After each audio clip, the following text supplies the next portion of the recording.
सभी का हार्दिक स्वागत। हमने पिछली बार देखा था कर्म के बारे में, बड़ी विस्तार से कर्म के विज्ञान के ऊपर हमने चर्चा की।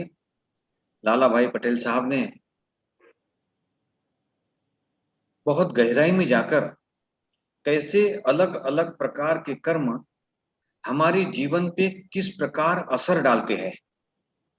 हमारा पूरा का पूरा जो जीवन है, हम जहाँ है, जैसे है, जिन रिश्तेदारों के साथ है, जैसे हमारा शरीर है, जैसे हमारा अपीयरेंस है, जैसे हमारा नौकरी या व्यवसाय है, ये पूरी की पूरी अपनी पर्सनल दुनिया हमने देखा कि हमने स्वयं बनाई है। इसके लिए कोई और जिम्मेदार नहीं है।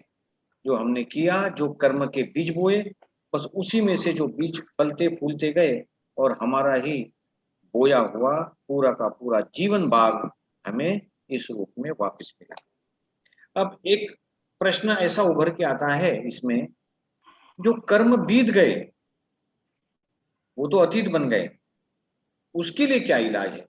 क्योंकि हम सब जान गए, अभी तो ज्ञान हो गया कि ऐसा नहीं करना चाहिए था, ये पाप हमसे अनजाने में हो गया। तो आज का जो सेशन है, इसको हम एंटीडोट सेशन करके लेंगे कि जो बीत गया है उसको तो बदलाया नहीं जा सकता, लेकिन उसकी तीव्रता कम की जा सकती है वर्तमान में वो ही चीजें न दोहराकर। तो आज का जो विषय है वो है 9 कलम प्रेयर। बड़े विस्तार से हमको ये जानना है। This is going to be very important session. हमारे पूरे सेशन का हार्ट सेशन वो है 9 कलम प्रार्थना, और ये ही दादा भगवान का बहुत बड़ा रिसर्च है। ये प्रगट प्रत्यक्ष ज्ञानी पुरुष की सबसे बड़ी भेंट है जो हम पुण्यशाली लोगों तक पहुंची है, क्योंकि इसी के आधार पर हम अपना वर्तमान और आने वाला जीवन सुख, समृद्धि, शांति, दिव्यता से और अन्य भरपूर गुणों से युक्त बना सकेंगे। इसलिए ये सेशन बहुत जरूरी है। YouTube के दर्शकों का भी मैं हार्दिक स्वागत करता हूं। आज की हमारी वक्ता है नेहा बेन गांधी मैडम। आप सब उनसे परिचित हैं, नेशनल लेवल के योग कोच हैं, बहुत बड़े बड़े कार्यक्रम इन्होंने होस्ट किए हैं। का हम हार्दिक स्वागत करते हैं। रीटा बेन ठक्कर मैडम ने हैंड रेज किया है, तो मैं पूछ लूं यदि मैडम कुछ कहना चाहती हैं तो। हाँ रीटा बेन। मंथन का जो प्रश्न था उसके विषय में कहना चाहती थी सर। हाँ, मंथन हमारे गए सेशन का जो, हाँ, उसमें आपने लिखा है मोक्ष हमें कौन से कर्म बाधा डालते हैं। मोक्ष सही बात है। मैं एक बार वो प्रश्न रिपीट कर दूं। मंथन सत्र का हम प्रश्न यहाँ पे ले लेंगे कि वो कौन से कर्म हैं जो मोक्ष के मार्ग में हर्डल्स, अड़चन बनकर खड़े होते हैं, हमको मोक्ष तक पहुंचने नहीं देते। हाँ बोलिए मैडम। हमारा जो गया जीवन है उसके जो हमारे कर्म है, दूसरा हमारे जो अभी हाल में जो जीवन जी रहे हैं उसके कर्म है, और वो कर्म ऐसे होते हैं जो सच में हमें पाप की तरफ प्रेरित करते हैं, और हमारा जीवन है वो दूभर होता है। दूसरों के लिए चोरी है, पाप, हम निंदा करते हैं, हम दूसरों के जीवन में विघ्न डालते हैं, और दूसरों के लिए हम पाप के विचार करते हैं। हम अपने लिए अच्छा सोचते हैं पर दूसरों के लिए हम अच्छा नहीं सोचते हैं। ये हमारे जो कर्म बंधन है वही हमें आगे जाके मोक्ष में बाधा बनते हैं। हम जितने सरल, सहज और जितने अच्छे मतलब सात्विक जीवन जिएंगे उतना ही हमारा मोक्ष का मार्ग भी सरल होगा। भक्ति मार्ग हम लेंगे और हम भगवान की सेवा करेंगे, और यदि हम अपने आप को मोक्ष के मार्ग पे ले जाना चाहते हैं तो हमें अपने आप में ये सब कर्म बंधनों से हमें मुक्त होना पड़ेगा। तो कर्म बंधन हमें अलग करके अच्छे कर्म करने के लिए प्रेरणा करना, दूसरों के लिए भलाई, दूसरों के लिए उदारता, दूसरों के लिए अच्छा सोचना, ये सब, समाज सेवा, ये सब हम करते रहेंगे तो उसके लिए हमारे आगे के भी कर्म अच्छे जो बुरे हैं उसको भी ट्रांसफर हो जाएंगे अच्छे कर्म में, और हमारे मोक्ष का मार्ग सरल हो जाएगा। Thank you sir. बहुत बढ़िया कहा आपने। उसका टेक्निकल आंसर पर मैं बाद में चर्चा करता हूँ। ये बात बिल्कुल सही है कि हर कर्म यदि वो पाप के श्रेणी में आता है तो वो मोक्ष मार्ग में अड़चन है। लेकिन हमारा प्रश्न था कि सबसे ज्यादा अड़चन कहाँ होती है? कि ऐसे कर्म जिसका प्रायश्चित करने से भी वो नहीं होते, ऐसे कौन से कर्म हैं। तो मैं आमंत्रित करता हूं, अभी हैंड रेस किया है संगीताबेन चौहान जी ने। संगीताबेन अपने विचार रखिए, अनम्यूट हो जाइए पहले संगीताबेन। दुनिया में आके कर्म करने के लिए चार बाबत कारणभूत है। एक, हमें विकास करना है तो, और हमें कर्म का फल हुआ है, और दूसरा है कि हम जगत की जरूरत के लिए आते हैं, ऐसे कर्म करने के लिए आते हैं, वो है पुरुष है। जो दुनिया में आके हमें डेमोन्स्ट्रेशन बताने के लिए आते हैं, ऐसे कर्म होते हैं जो हमें प्रेरणा देते हैं कि दुख आए तो हम कैसे जीना है। ये भी ठीक जैसे है, कि राम और कृष्ण। जी जी सही बात है। आदर्श कर्म का सिद्धांत हमको महापुरुषों द्वारा मिलता है। यशोधरा बेन भी कुछ कहना चाहती हैं। यशोधरा मैडम अनम्यूट कीजिए अपने आप को और अपने विचार रखिए। मैं सोचती हूँ, मेरा मत है कि हम राग द्वेष मुक्त होंगे ना, पहले द्वेष मुक्त होंगे ना, ऑटोमेटिकली राग भी चला जाएगा।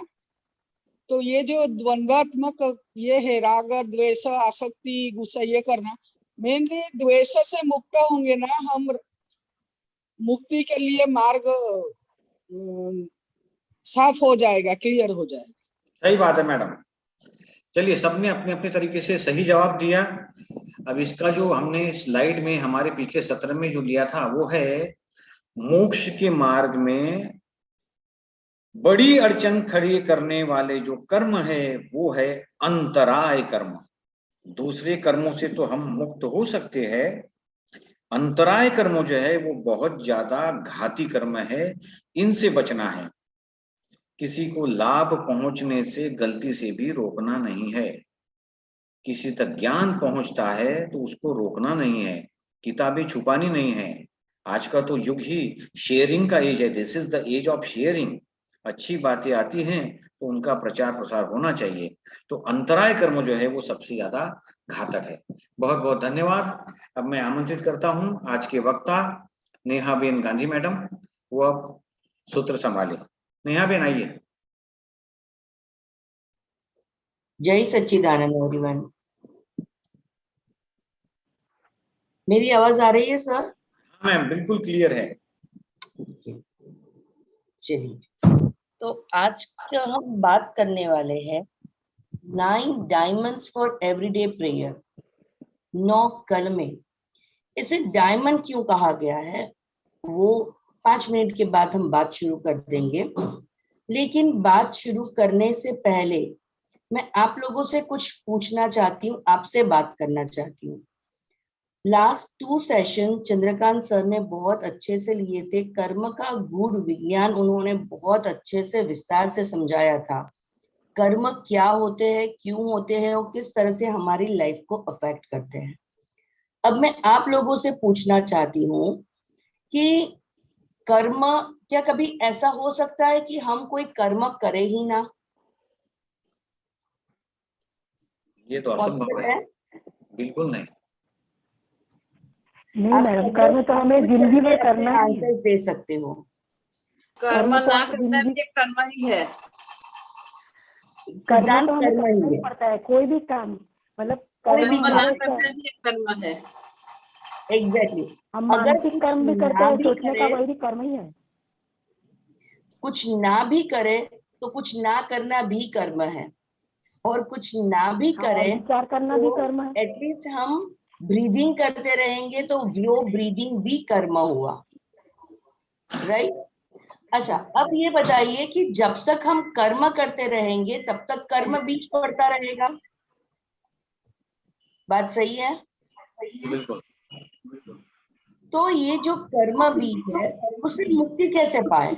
क्या कोई रास्ता है जिससे मुक्ति पाई जाए? कर्म को हम 2 कैटेगरीज में डालते हैं, अच्छे कर्म और बुरे कर्म। लेकिन फिर भी कर्म तो है ही, और जब तक कर्म रहेंगे तब तक हमें जीवन मिलता रहेगा, चाहे वो मनुष्य गति का हो, चाहे वो तिर्यंश गति का हो, वो देव गति का हो, या कोई भी कर्म से रिलेटेड हमें बर्थ मिलता रहेगा। मोक्ष प्राप्ति नहीं होगी। मोक्ष प्राप्ति कब मिलती है? जब सारे कर्मों से हमें, सारे कर्मों के बंधन से मुक्ति मिल जाए। तो क्या ऐसा पॉसिबल है कि हम कर्म से मुक्ति पाए? कैसे? अगर पाए तो कैसे पाए? कभी ये दिमाग में हमारे ये प्रश्न आया कि अगर सारे चीजों का रूट कॉज कर्म है, तो इस रूट कॉज से, इस कर्म से मुक्ति कैसे पाई जाए? ओहो, ये बहुत गहन प्रश्न है, बहुत बहुत। वाला प्रश्न है। जी रीटा जी, आपको ये प्रश्न हुआ कि कर्म से मुक्ति कैसे पाई जाए, but it is not so अब इजी। यदि हम भक्ति करते, भक्ति करके, भक्ति करें तो कर्म से हम बंधन से मुक्ति पा सकते हैं। हाँ, अगर भक्ति करें, और लेकिन भक्ति में दूसरों भी। की सेवा करके। अच्छा, चलिए एक और प्रश्न पूछती हूँ। आपने जैसे अभी मुझे, आपने अभी बताया कि हम दूसरों के लिए काम करें, दूसरों की भलाई करें, समाज सेवा करें, ये सब करें तो हमें हमारे कर्म से हमें थोड़ा सा छुटकारा पा लिया। जब हम दूसरों के लिए करते रहेंगे तो खुद के लिए क्या करेंगे? हमें तो खुद को मुक्ति पानी है ना, हमें खुद मुक्त होना है कर्म से। यदि हम दूसरों के लिए सब कुछ करते रहेंगे तो खुद के लिए क्या करेंगे और खुद कैसे कर्म से मुक्ति पाएंगे? क्योंकि जब हम दूसरों के लिए कुछ करते हैं तो वो भी तो कर्म ही हुआ, भले वो अच्छे कर्म का बंध हुआ, लेकिन हुआ तो कर्म। तो उससे कैसे हम मुक्ति पाए? है ना, हमें तो अच्छे बुरे सारे हमारे कर्म अच्छे से कर्म, मुक्ति पानी है। संगीता बेन ने हैंड रेस किया है, आप कुछ कहना चाहती है संगीता जी? हाँ संगीता बेन बोलिए। कर्म हम करें, लेकिन कर्म हम प्रभु प्रीत्यर्थ करने लगेंगे तो हम इसमें आसक्ति से बाधित नहीं रहेंगे। हमारी शक्ति, हमारा समय और हमारी बुद्धि हम भगवत कार्य के लिए करेंगे तो वो कर्म हमें मुक्त रखेंगे, मोक्ष के प्रति आगे ले जाएगा। चलिए, तो आज हम जानेंगे कि कर्म से मुक्ति पाने का सबसे बेस्ट रास्ता क्या है। ये जो 9 कलम है, why they are known as 9 diamonds? क्योंकि ये 9 कलम किसी भी धर्म से रिलेटेड नहीं है, किसी भी व्यक्ति से, किसी भी संप्रदाय से रिलेटेड नहीं है। ये जो 9 कलम है, वो 9 कलम ये एक भावना है। और हमने अगले हमारे बहुत पहले के सेशन में हमने देखा भी था कि यदि जो कुछ भी है सबसे इम्पोर्टेंट है वो है भाव। कोई भी भाव अगर जितना स्ट्रांग होता है उतने ही कर्म बीज स्ट्रांग होते हैं, राइट? सो ज्ञान, दर्शन, चारित्र्य और तप के आधार पर जो हम एक्सपीरियंस करते हैं, जो हम अनुभव करते हैं, वही वो दादा भगवान ने हमें बताया है। तो ये जो 9 कलम है, ये दादा भगवान द्वारा खुद की इन्वेंट की हुई हम बोल सकते हैं। और ये 9 कलम सिर्फ सेंटेंसेस नहीं है, सारे धर्म का निचोड़ है इसमें। पूरा मतलब हमारे पास टाइम नहीं होता धर्म करने का, हमारे पास टाइम नहीं होता भक्ति करने का, तो इन सब का शॉर्ट फॉर्म दादाजी ने दे दिया है 9 कलम के रूप में कि और कुछ करो न करो, ये 9 कलम की भावना अगर आप करते रहोगे तो धीरे धीरे धीरे वैसे हो जाओगे। इसीलिए इसे 9 डायमंड्स कहा गया है, जिसे करने में हार्डली 9 मिनट्स भी नहीं लगते, लेकिन कर्मों से मुक्ति इससे हम पा सकते हैं। हमने पिछले सेशंस में हमने ये देखा कि अभी जो हम भुगत रहे हैं ये सारे डिस्चार्ज कर्म हैं जो हमने किसी न किसी जन्म में चार्ज किए हुए हैं। सो अभी इस जन्म में तो हमें उसको कुछ भी करके उसका निकाल करना पड़ेगा, उसको डिस्चार्ज करना पड़ेगा, चाहे रोते हुए करे या चाहे हंसते हुए करे, लेकिन ये कर्म तो आते रहेंगे और हमें डिस्चार्ज इसको करना ही पड़ेगा, है? लेकिन नए कर्म चार्ज ना हो और नए कर्म इस हिसाब से चार्ज हो कि हमारा जो अगला जन्म है वो हमें इस प्रकार का मिले कि हम मोक्ष मार्ग में आगे बढ़ सके, उसमें प्रयाण कर सके। हमारा मोबाइल होता है ना, मोबाइल में अगर बैटरी 100% है, तब तक आप क्या कर सकते हो उसको खत्म करने के लिए? मोबाइल आपका 100% चार्ज है, तो क्या आप उसको डायरेक्टली 0% पे ला सकते हो? नहीं ला सकते ना। मेरे फोन में एक माल फंक्शनिंग हो गया था, मतलब फोन में जो अलार्म होता है वो अलार्म बजता ही रहता है, अलार्म बंद ही नहीं होता। अब at the time battery was 23%, तो मैं कुछ भी करूं, कितना भी करूं, लेकिन वो 23% जब तक खत्म नहीं हो जाती तब तक वो अलार्म बजता ही रहता है, अलार्म बजता ही रहता है, बजता ही रहता है। तो लास्ट में क्या करना पड़ा, 2-3 पिलो लेकर उसके ऊपर रख दिया, उसका आवाज कम कर दी, 2-3 पिलो लेकर उसके ऊपर रख दिया, और जब बैटरी उसकी डाउन हो गई, मोबाइल बंद हो गया, तब जाके वो अलार्म का साउंड भी बंद हुआ। पता नहीं क्या हुआ था। और उसके बाद मैंने उसको फुल्ली रिचार्ज करने के लिए रखा। तो मोबाइल एक छोटा सा इंस्ट्रूमेंट है, उसकी भी बैटरी अगर फुल चार्ज है तो उसे पूरा पहले डिस्चार्ज होने देना पड़ता है, और फिर चार्जर लगाकर नए सिरे से उसको रिचार्ज करना पड़ता है। तो वैसे ही हमारे कर्म है, जो हमने 100% यहाँ पर भरे हुए हैं, जो हमारा कारण शरीर है, मतलब जो हमारे सर से लेकर पांव तक कर्म के हिसाब से हमारा शरीर बना हुआ है, तो इस जन्म में चाहे वो अच्छा है, बुरा है, जो भी है, इस जन्म में उस कर्म को तो डिस्चार्ज करना ही पड़ेगा, चाहे हम हंसे या चाहे रोए। तो इट इज बेटर कि रोते रोते नहीं, बल्कि हंसते हंसते हम सारे उस कर्मों का डिस्चार्ज करें। और जब हम चार्जर लगाएं ना नए कर्मों के लिए, तो ये जरूर से ध्यान रखें कि जो इलेक्ट्रिसिटी पास हो रही है ना, वो पॉजिटिव इलेक्ट्रिसिटी हो। वरना हमने चार्जर तो लगा दिया लेकिन स्विच बंद रखी तो फोन चार्ज नहीं होगा। वैसे ही अगर हमने लोक कल्याण का काम शुरू कर दिया, समाज सेवा का काम किया, बहुत अच्छी बात है, क्योंकि जब हम लोगों की भलाई का काम करते हैं तो ऑटोमेटिक हमारा काम होता ही रहता है, लेकिन वो भी कर्म बंध तो रहता ही है। और चाहे पुण्य करे या चाहे पाप करे, उसे भुगतने के लिए वापस धरती पर आना ही पड़ेगा। तो इन सब से छुटकारा पाने का एक ही रास्ता है, दैट इज नव कलम। और दादा भगवान क्या कहते हैं कि ये हमारा रोजिंदा माल है, ये हमारी प्रॉपर्टी है, जो हमने सबके सामने पब्लिकली ओपन रखी है ताकि लोगों का भला हो सके। इस कलम की, मतलब ये जो 9 सेंटेंसेस है, उसकी आराधना से AM पटेल, मतलब कि अंबालाल पटेल, जिसे हम दादा भगवान के नाम से जानते हैं, उनके अंदर 14 लोक का नाथ दादा भगवान प्रकट हुए। वो कहते हैं कि हम सब में दादा हैं, हम सबके अंदर भगवान है, हम सब शुद्धात्मा है, हम सबके अंदर भगवान है। तो ये भगवान लेकिन उनमें प्रकट हो गए, हमारे में अभी छिपे हुए हैं, क्योंकि हमारे आवरण बहुत सारे हैं, बहुत सारे लेयर्स है कर्म के, जिसकी वजह से हमें वो दिखाई नहीं देते, वो प्रकट नहीं होते। लेकिन उनके अंदर प्रकट जो हुए वो इसी 9 कलम की वजह से, क्योंकि ये 9 कलम क्या करता है, सबसे पहला चित्त शुद्धि करता है, जो करना बहुत जरूरी है। सो वो चित्त शुद्धि करेगा। उसके बाद सेकंड ये होगा कि मैत्री भाव का प्रसारण करेगा, हर किसी के साथ मैत्री भाव, जो अच्छा करे उसके साथ भी, जो बुरा करे उसके साथ भी। ऐसे रीजंस, कॉजेस कि जिसकी वजह से हम आत्यांतिक मुक्ति की तरफ बढ़ सकते हैं।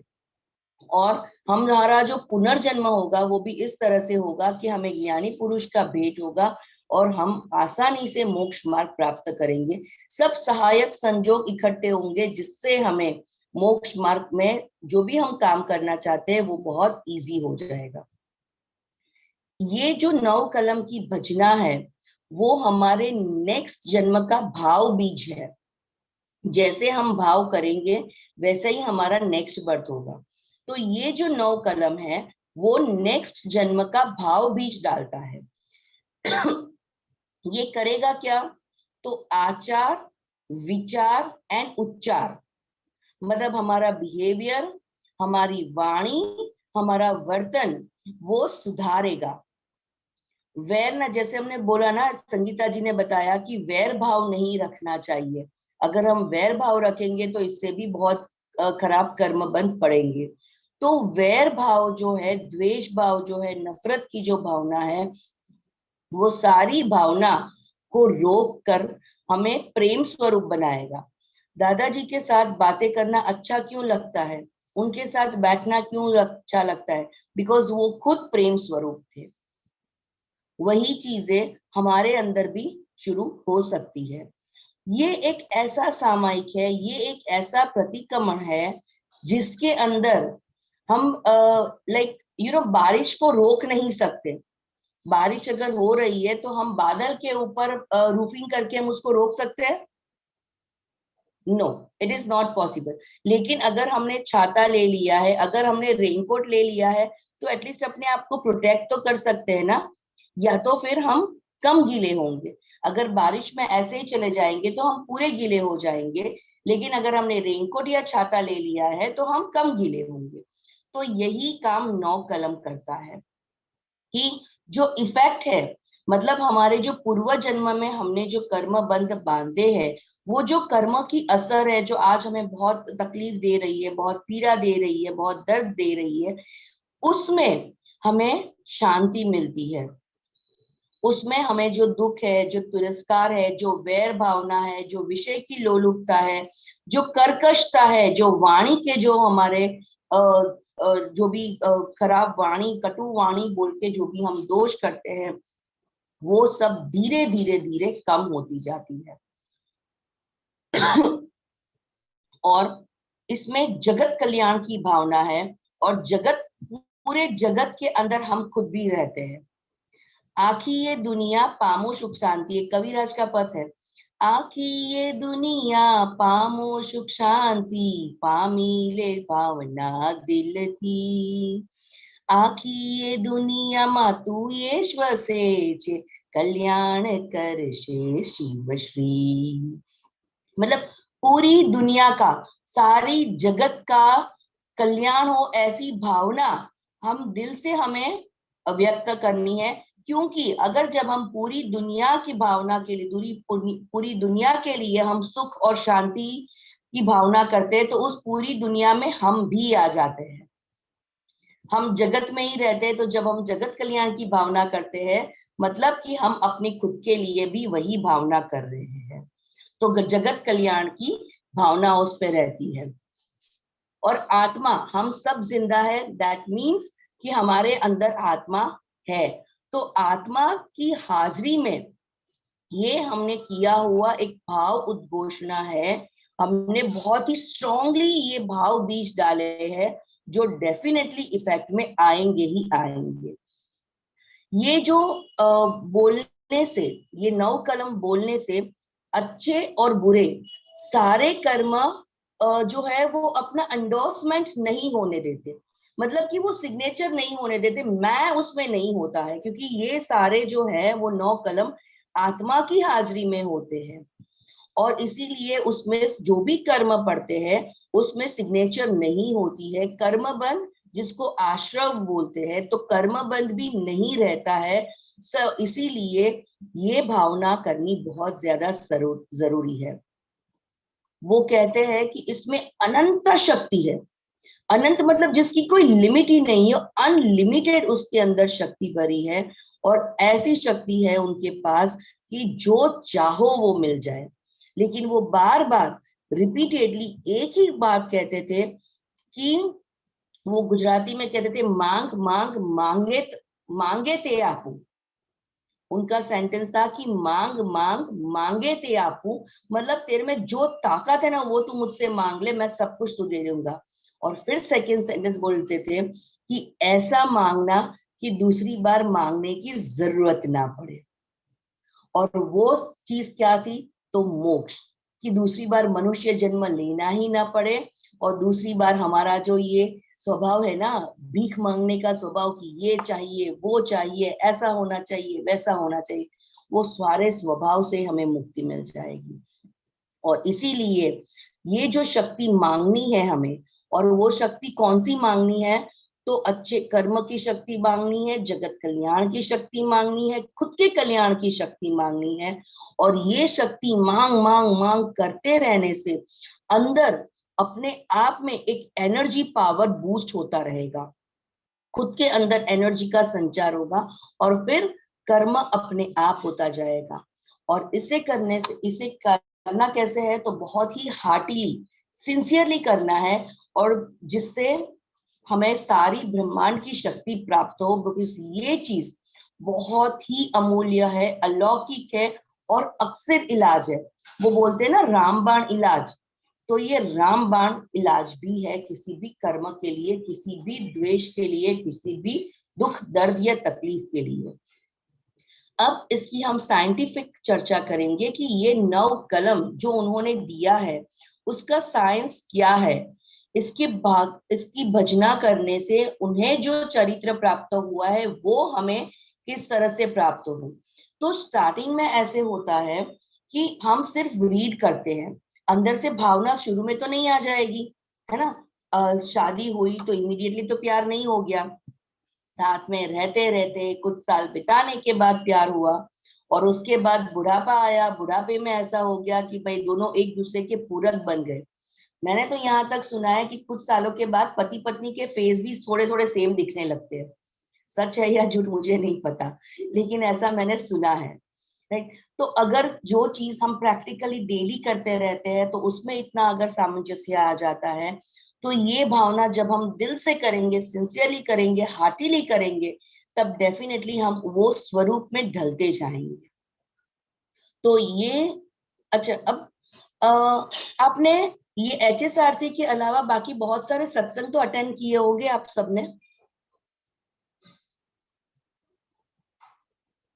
किन्होंने किए हैं बहुत सारे, जो मतलब जो सत्संग है, जो ज्ञानवाणी है, या ऐसा कुछ किसने अटेंड किया था? चलिए, बहुत सारे लोगों ने इसे अटेंड भी किया होगा, राइट। उसमें क्या कहते हैं? श्रीमद् भागवत महापुराण। हाँ, तो उन्होंने मतलब क्या बोलते हैं जी? रीटा जी, आपने किए हैं सत्संग, तो उसमें महापुरुषों का कहना क्या होता है, क्या करना है हमें? हमें अपने शरीर पर और मन पर काबू रखना है। दूसरा, हमें लोभ नहीं करना है, हमें मोह नहीं करना है, हमें भक्ति करनी है, हमें भगवान का ध्यान करना है। और दूसरी बात, उन लोग सिखाते हैं जितना तुम मेडिटेशन करोगे, जितना तुम अपने आप में, भगवान अंदर ही है, उसी को पुकारो और उसी की सहायता लो। कोई कभी कभी समस्या आती है तो तुम अपने ही अंदर उस समस्या का हल ढूंढो, ये उनका कहना होता है। Exactly, it is a great learning, और वही होता है। लेकिन उन्होंने कहा गुस्सा नहीं करना है, क्या हमारा गुस्सा कम हुआ? नहीं हुआ।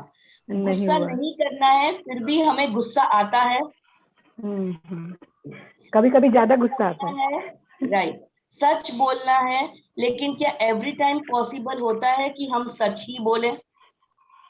नहीं बोल सकते, झूठ अपने आप निकल जाता है, राइट। हाँ। कभी बिहेवियर अपना चेंज करना है, दूसरों को सुधारने की जरूरत नहीं है, खुद को, अपने आप को सुधारना है, बिहेवियर को सुधारना है।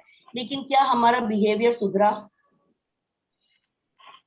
नहीं, राइट। बातें बहुत अच्छी है कि झूठ नहीं बोलना है, गुस्सा नहीं करना है, अपने आप पर ट्रस्ट रखना है, ठीक है, किसी को दुख देना नहीं है, लेकिन फिर भी अनजाने में ही सही, ना चाहते हुए भी हम किसी को दुख दे देते हैं। तो ये सारी चीजें जो है ना, वो हम नहीं करना चाहते। सब बताते हैं कि ऐसा करना चाहिए, लेकिन ऐसा हो जाता है तो क्या, ऐसा करे तो करे कैसे? तो इन सब का जवाब है 9 कलम। इन सब का जवाब है ये साइंस, कि जिसके थ्रू ये जो 9 कलम है, 9 डायमंड्स है, वो खुद के अनुभव से, इट इज नॉट लाइक ये पढ़ा हुआ नहीं है, ये किसी की बुक से निकाला हुआ नहीं है, ऐसा कुछ भी नहीं है। ये जो 9 कलम है ना, वो ट्राइड एंड टेस्टेड है। वो उन्होंने खुद के आत्मज्ञान से ये उसको प्रकाशित किया है। खुल्लू करेलू छे, इसको यथार्थ विज्ञान है, और ये करने से जो कार्य कारण है, जो कॉज इफेक्ट है, वो सब डाउन हो जाते हैं। इस भाव में जो हमें मन वचन काया जो मिले हैं वो डिस्चार्ज बैटरी है, और इसीलिए जो इफेक्ट है वो डिस्चार्ज जो भी हमने चार्ज किया हुआ है उसकी इफेक्ट तो आने ही वाली है, राइट। क्योंकि इसका जो हमने चार्ज किया है वो हमने पूर्व जन्म में ऑलरेडी कर दिया है, बैटरी ऑलरेडी फुल चार्ज है, तो उसको तो व्यवस्थित के अधीन, हम व्यवस्थित शक्ति को समझ चुके हैं पहले के सेशंस में, सो व्यवस्थित के अधीन छोड़कर हमें उसके कर्मों का फल भोगना ही रहेगा। लेकिन कुदरत का सिद्धांत क्या है कि अगर इफेक्ट, अगर डिस्चार्ज में, इट मींस उसके रिजल्ट में कोई फेरफार नहीं हो सकता। जो हमने बीज बोए हैं वो इस जन्म में भले कितना ही रोए, कितनी ही माफी मांगे, कितना भी कुछ क्यों ना कर ले, लेकिन उसका जो रिजल्ट आने वाला है उसमें there will be no change. But अब इसके बाद के जो कारण है, इसके बाद के जो कॉजेज है, मतलब हमारे भाव बीज जो है उसको जब हम चार्ज करें तो उसको परफेक्टली चार्ज करना है, और उस तरह से चार्ज करना है कि ताकि कोई दूसरे कर्म इसके अंदर हम चार्ज ना कर ले। इन शॉर्ट अगर देखा जाए तो हमारा जो वर्तन है, हमारा जो बिहेवियर है, जो हमारा डिस्चार्ज है, राइट, तो वो हमारे कंट्रोल में नहीं है, बिकॉज हो जाता है, क्योंकि ये भरा हुआ माल है तो वो डेफिनेटली डिस्चार्ज होगा। लेकिन जब हम नया चार्ज करते हैं, नए कर्म बीज जो पड़ने वाले हैं वो हमारे कंट्रोल में है, क्योंकि हमें पता है कि अब हमें क्या करना है। इसीलिए जागृति रखना बहुत जरूरी है एट द टाइम। इसीलिए जागृति रखकर बहुत ही आसानी से इसके अंदर जो है उसको हम चेंजेस करके उसको रिलेटिव एफर्ट, मतलब हमारा व्यवहार में जो है वो पुरुषार्थ करके इस महामूल्य जो हमें मनुष्य जन्म प्राप्त हुआ है उसके अंदर हम ये नए कर्म चार्ज कर सकते हैं। क्योंकि तिर्यंज गति में, देव गति में, नारकी गति में हम सिर्फ और सिर्फ डिस्चार्ज कर सकते हैं, चार्ज नहीं कर सकते। सिर्फ मनुष्य भव ऐसा है, मनुष्य गति ऐसी है जिसमें डिस्चार्ज भी हो रहा है और साथ साथ में चार्जिंग भी हो रहा है। इसीलिए इस मनुष्य भव को सार्थक करने के लिए हमें ये 9 कलम का प्रयोग करना ही पड़ेगा, ठीक है। और उन्होंने इतना सरल से उसको बताया है कि शुरू में आप सिर्फ रीड करो, भाव नहीं आए तो भी चलेंगे, शुरू में आप सिर्फ रीड करो। लेकिन रीडिंग भी कैसे करनी है, एक एक वर्ड को अलग करके जोर जोर से रीड करना है, आपकी ही आवाज आपके कानों में आनी चाहिए। क्योंकि जब हम वैसा करना शुरू करेंगे तब धीरे धीरे धीरे हम उस स्वरूप भी बनते जाएंगे और हमारा भाव जो है वो अंदर इन्वॉल्व होता रहेगा। तो चलिए, अब तक मैंने दी जो वो 9 कलम की समझ है कि 9 कलम क्यों करनी चाहिए। अब हम 9 कलम की शुरुआत करते हैं, जिसमें से हम देखते हैं पहली कलम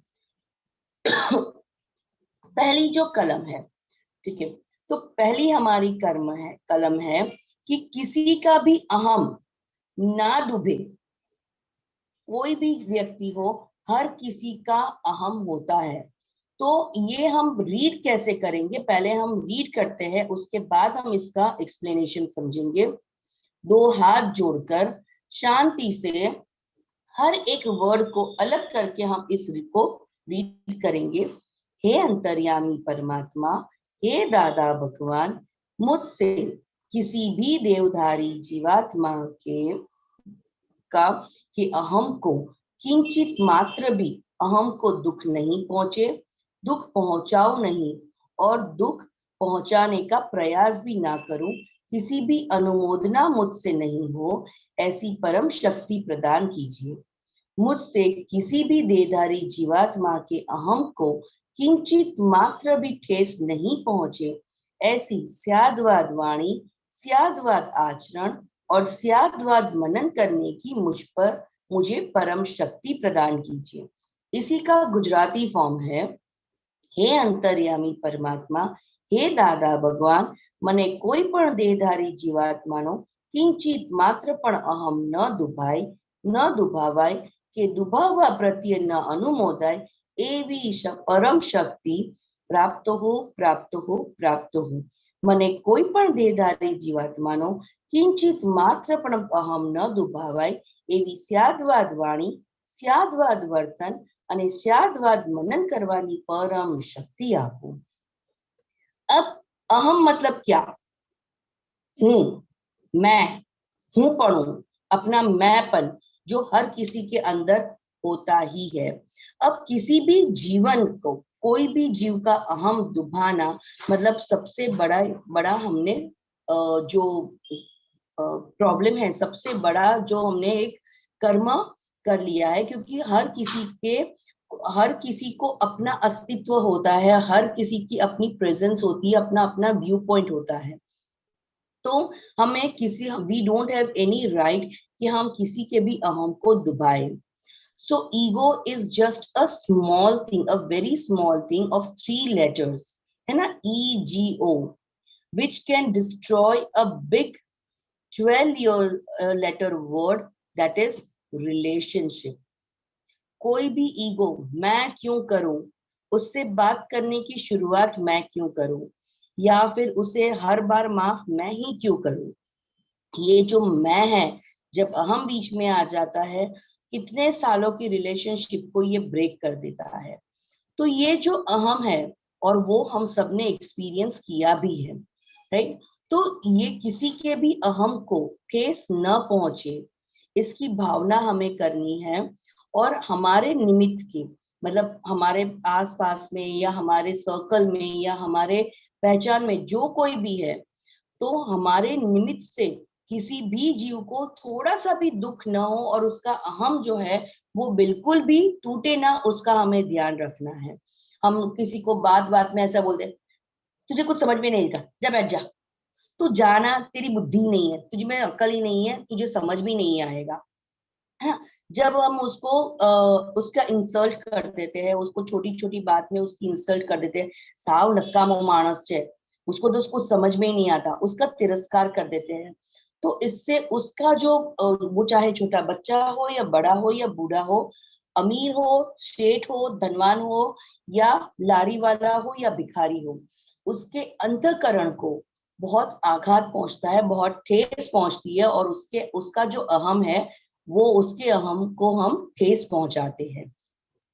और किसी के अहम को अगर ठेस पहुंची हमसे, तो वो हमसे मन से अलग हो जाता है, वो फैमिली में बहुत ज्यादा होता है, और फिर मन से वो एक नहीं हो पाते, और अंदर क्या हो जाता है, उसके साथ अनजाने में भी हम दुश्मनावट बांध लेते हैं, वैर बांध लेते हैं। और अगर किसी के दिल में हमारे प्रति वैर हो गया है, तो वो हमारा अच्छा, हमारा श्रेय नहीं होने देंगे। अगर हम जरूरी नहीं है कि हम हमेशा दिल से बोले, लेकिन हम रिलेशन में है, ये मतलब व्यवहार में कभी हमें बोलना भी पड़ता है, किसी को डांटना भी पड़ता है। सो वो किस तरह से लेना है कि उसके अहम को ठेस ना पहुंचे। मतलब कि एक तो हमारी अंदर से ये भावना होनी चाहिए कि भाई हमें उसके अहम को ठेस नहीं पहुंचानी है, लेकिन व्यवहार से मुझे उसको कहना है, तो मुझे कहना तो डेफिनेटली पड़ेगा, बच्चे को डांटना पड़ेगा, अगर हम बॉस है तो एम्प्लॉय को कुछ बोलना पड़ेगा, लेकिन भावना ऐसी होनी चाहिए कि उसके अहम को ठेस ना पहुंचे। और इससे हमें करना क्या है कि वो ये जब हम भावना करेंगे ना, तो उससे क्या होगा कि हमने जो बोला वो और हमारा अभिप्राय, ये दोनों जो है ना, वो दोनों अलग हो जाएंगे। क्योंकि मुझे डांटना नहीं है, लेकिन व्यवहार में ये कंपलसरी है कि मुझे उसे समझाने के लिए या उसे कुछ कहने के लिए मुझे डांटना पड़ेगा। तो इसलिए अगर मैं डांट रही हूँ, तो मेरा अभिप्राय और मेरा मन, ये जो दोनों है वो दोनों अलग हो गए। मतलब अगर भाव सत्ता की दृष्टि से देखा जाए, तो एक बहुत बड़ी घटना बनी है, बिकॉज मैंने डांटा अपने बच्चे को, मैंने उसकी भलाई के लिए डांटा, लेकिन मैंने उस डांट के अंदर सिग्नेचर नहीं किया कि ऐसा होना ही चाहिए या ऐसा करना ही चाहिए। तो जब सिग्नेचर नहीं होती है, तब कर्म बीज नहीं बन पड़ता। लेकिन अगर हमने सिग्नेचर कर ली, उसे तो डांटना ही चाहिए, उसे तो ऐसा करना ही चाहिए, तब हमारी सिग्नेचर उसमें पड़ जाती है। लेकिन हमारा भाव अंदर से है कि ये नहीं करना है, उसके हमको ठेस नहीं पहुंचाना है, लेकिन फिर भी बात तो उसे बतानी है। तो जब हम सिर्फ बात बताएंगे, तो वो सिर्फ मुंह से निकला हुआ होगा, हृदय से निकला हुआ नहीं होगा, तो वो कर्म बीज नहीं पड़ेगा। और दर वक्त एवरी टाइम अगर हमसे किसी का अहम को ठेस पहुंच जाती है तो अंदर से हमारा जो अभिप्राय है हमारे वर्तन से वो अलग है। इसीलिए वहां पे जो नई चीज खड़ी होने वाली थी उसकी जो रिस्पॉन्सिबिलिटी थी वो कुदरत की रिस्पॉन्सिबिलिटी है और हमारी रिस्पॉन्सिबिलिटी नहीं रहेगी। और उसका अगर बाई चांस हो भी गया है तो एक बहुत अच्छा रास्ता बताया है। कौन सा रास्ता बताया है आप में से कोई बताएगा मुझे? अगर हमसे कोई भी गलती हो गई है तो उसका एक छोटा सा रास्ता बताया है जो हमने पिछले सारे सेशंस में आई थिंक कहीं ना कहीं उसकी बात की है। तो कोई मुझे बताएगा कि वो छोटा सा रास्ता कौन सा है? कर्म जैसे मतलब दाग लगा इमीडिएटली वॉश कर दिया है ना। चाय का दाग जब गिरता है शर्ट पे या दुपट्टे पे कहीं पर भी हम इमीडिएट पानी डालकर उसको वॉश कर दे ताकि दाग पड़ नहीं जाए। तो ये जो कर्म के दाग है बाई चांस वो पड़ गए तो कौन सा रास्ता है जिसको इमीडिएट वॉश कर सकते हैं? जी रीटा जी। मुकुंद सोनी जी ने हैंड रेस किया है, बोलिए मुकुंद जी। हमें क्षमा मांगनी चाहिए, क्षमा मांगनी चाहिए और हमें अपने पापों का, हमने जो कर्म किए हैं उसकी क्षमा यदि हम मांग लेते हैं किसी से तो वो हमारे पाप आधे तो ऐसे ही धुल जाते हैं, हमारे जो कर्म है वो बंधन से हम थोड़ा मुक्त हो जाते हैं और हम कह सकते हैं कि भाई हमारी भूल हो गई, हमें माफ कर दीजिए। अच्छा, ये तो डायरेक्ट हुआ। हाँ मुकुंद सोनी जी कुछ कहना चाहते थे। मुकुंद भाई। सर प्रतिक्रमण। एग्जैक्टली द रियल प्रतिक्रमण। अच्छा, प्रतिक्रमण, राइट। सो अगर बाई चांस हमसे किसी का अहम को ठेस पहुंची है या ऐसा कुछ भी होना है तो प्रतिक्रमण मतलब क्षमा ही हुई, लेकिन वो डायरेक्ट नहीं है।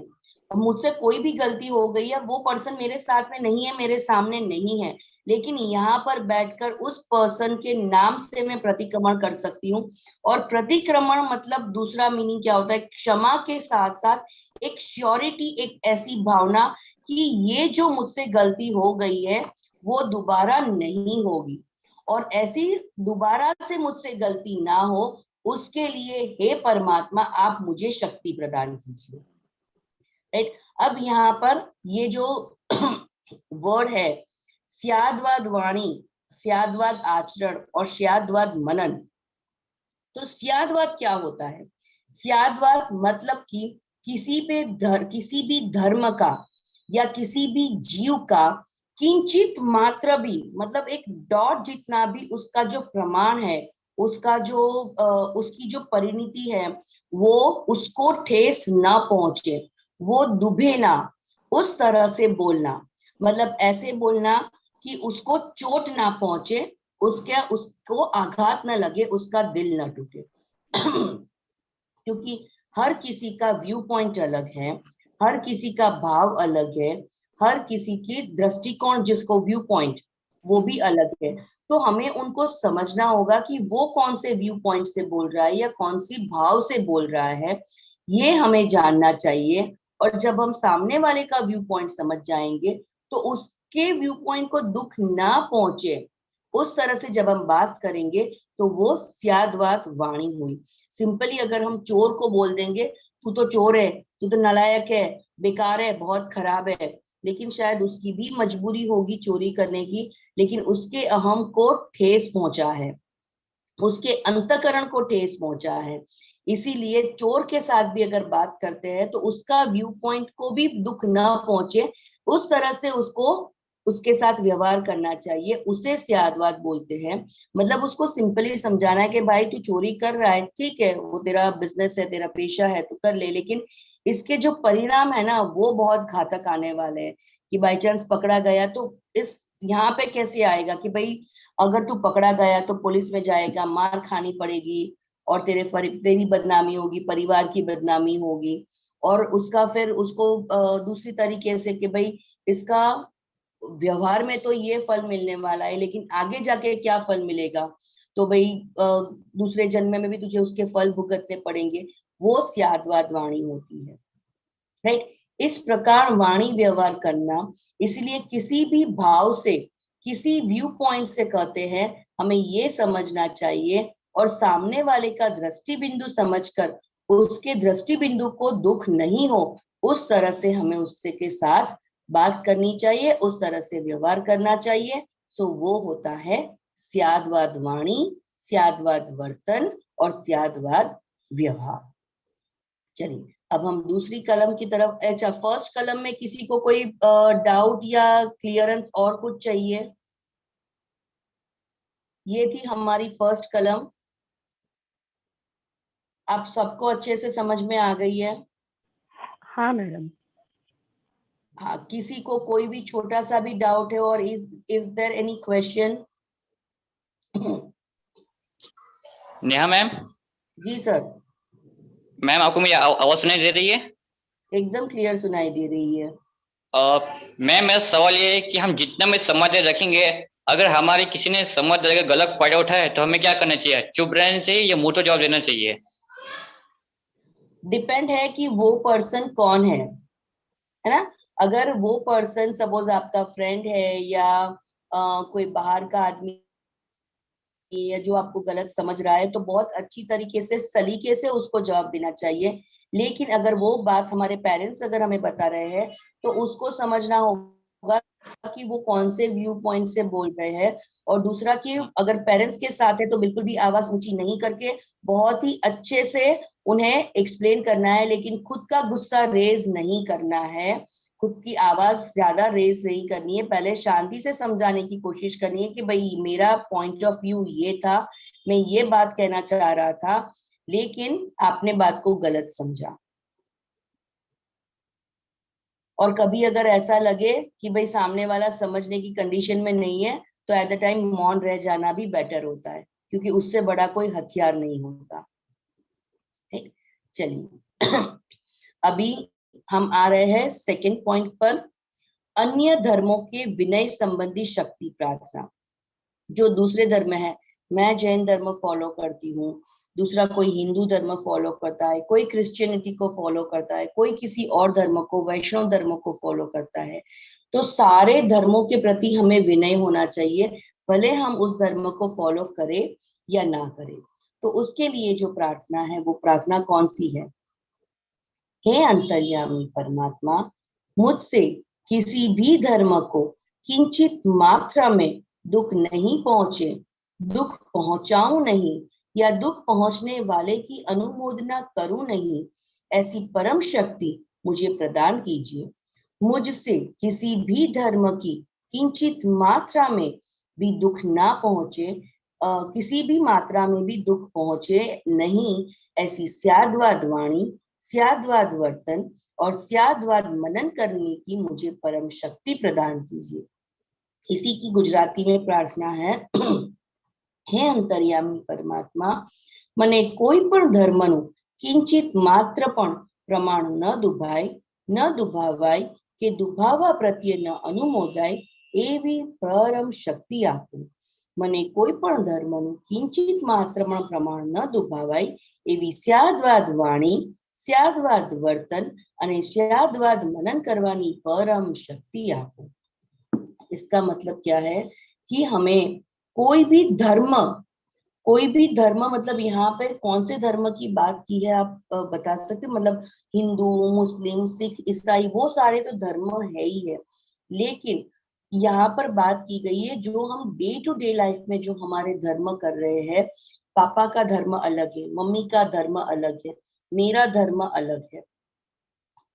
मम्मी का धर्म है घर में कुकिंग करके सारी फैमिली को खिलाना, पापा का धर्म है कि अर्न करके घर में पैसे लाना, मेरा धर्म है मुझे पढ़ाई करके अपने मम्मी पापा के जो भी उनकी विशेष है, जो भी उनकी ड्रीम्स है, उसके ऊपर खरा उतरना। राइट? तो हर व्यक्ति अपने धर्म के हिसाब से कार्य करता ही है, उसको जो भी उसको रिस्पॉन्सिबिलिटी मिली है उस हिसाब से वो कार्य करता है। तो किसी भी व्यक्ति का मतलब हमें उसका जो उसके धर्म का प्रमाण न खटके उसको मतलब कि तू तो ऐसा है, तू वैसा है, तेरे में दिमाग ही नहीं है, बिना बुद्धि के काम करता रहता है, तो वो सब हर किसी का धर्म अलग अलग होता है, हर किसी के काम करने की कैपेसिटी अलग अलग होती है, सबका कैलिबर अलग अलग होता है।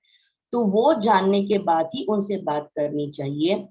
इससे डायरेक्टली तू ऐसा है, तू वैसा है, तू बुद्धि बिना बुद्धि का है और बेवकूफ है, ऐसे वर्ड्स नहीं बोलने चाहिए। राइट, और बाई चांस बोल भी लिया है तो इमीडिएटली प्रतिक्रमण करके उसको वॉश आउट कर लेना चाहिए। ठीक है, तो जैसे हमने चोर के बारे में बात किया कि उससे भी अगर हम बात करें, क्योंकि चोरी करना उसका धर्म है, पढ़ाना मेरा धर्म है, तो चोरी करना चोर का धर्म है, तो हम उसके धर्म के बारे में, क्योंकि हमारे हिसाब से चोरी करना गलत बात है, लेकिन उसके हिसाब से अगर वो चोरी नहीं करेगा तो वो अपने बीवी बच्चों का या अपने घर वालों का पेट कैसे भरेगा। तो जो हमारे लिए गलत है वो उसके लिए सही है, वो उसके लिए उसका बिजनेस है। वो शायद ये भी बोल सकता है कि ये तो मेरा बिजनेस है, अगर आप अपना बिजनेस कर रहे हो तो मैं अपना बिजनेस क्यों ना करूं। तो दोनों का जो व्यू पॉइंट है वो अलग अलग है, तो उसका व्यू पॉइंट समझ के उससे बात करनी है कि भाई तू चलो तेरे हिसाब से तू कर रहा है वो सही है, लेकिन कानून की नजर में वो गलत है, दुनिया की नजर में वो गलत है, क्योंकि वो अनीति का है, वो तेरा खुद का कमाया हुआ नहीं है, दूसरों की कमाई पर हाथ डालना है। तो उस तरह से अगर उसको समझाया जाए कि इसका फल क्या आएगा और किस तरह से तुझे उसकी उसकी भुगतान करनी पड़ेगी, और अगर बाई चांस उससे नहीं हो रहा है तो एटलीस्ट भगवान से ये प्रार्थना कर कि भाई मुझे ये चोरी करनी पड़ रही है लेकिन मैं करना नहीं चाहता हूँ, उसे छोड़ना चाहता हूँ, मैं करना नहीं चाहता हूँ, तो उस तरफ से तू प्रतिक्रमण कर लेना। तो इस तरह से उसके साथ भी बात करनी चाहिए। हर किसी की प्रकृति, सबके गुण, सबके अवगुण, सबके धर्म अलग अलग होते हैं, तो उस हिसाब से स्याद्वाद वाणी किसी की भी प्रकृति को कोई भी हरकत ना करे, उस हिसाब की हमारी स्याद्वाद वाणी होनी चाहिए। जिस वाणी के अंदर, मतलब हमारी जैसी वाणी होती है वैसा ही हमारा मन होता है, तो ऐसा हो वन हमारे विचार से भी किसी का भी प्रमाण न डूबे, या उस तरह से हमारी वाणी होनी चाहिए, वरना हमारे जो विचार है वो भी सामने वाले के तरफ पहुंच जाएंगे और उसके और हमारे बीच में मनभेद बढ़ता जाएगा।